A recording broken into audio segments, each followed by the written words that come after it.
আসসালামু আলাইকুম শেখ। ওয়ালাইকুম আসসালাম রহমতুল্লাহ বরকাত। তো আমার বাসা বাংলাদেশের রাজশাহী থেকে বলছি। আচ্ছা, প্রশ্ন। প্রশ্নটি হলো, আমার নাম মুহাম্মদ আব্দুল্লাহ আল শাফি, কিন্তু মানুষজন শুধু শাফি নামে ডাকে, এটাতে ডাকলে কি শিরক হবে?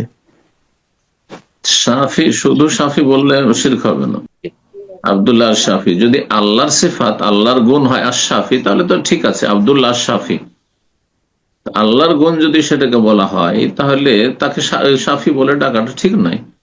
কিন্তু আশরাফি বলে সাধারণত আমাদের দেশের মানুষরা ডাকে না, শাফি। তখন আর আল্লাহর গুণ থাকে না। তখন ওই যে আব্দুল্লাহ, আল্লাহর বান্দার, আল্লাহর বান্দার গুণ।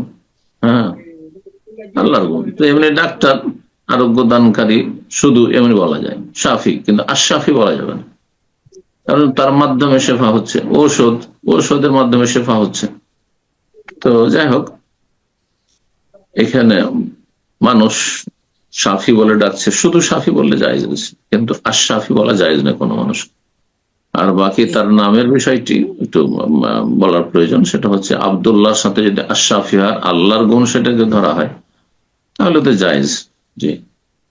কিন্তু আব্দের গুণ যদি হয়, যে আব্দের গুণ হচ্ছে আশরাফি, তাহলে জায়েজ নয় এই নাম আবার। কিন্তু সাধারণত ওইটাই হয়তো উদ্দেশ্য। যেমন আব্দুল্লাহ আল কাফি বলছে, আব্দুল্লাহ আল বাকি। তো আল কাফিটা আল্লাহর সিফাত, আব্দের সিফাত নয়। আল কাফি ওই রকম। আল্লাহ তাআলা আলাম। জি।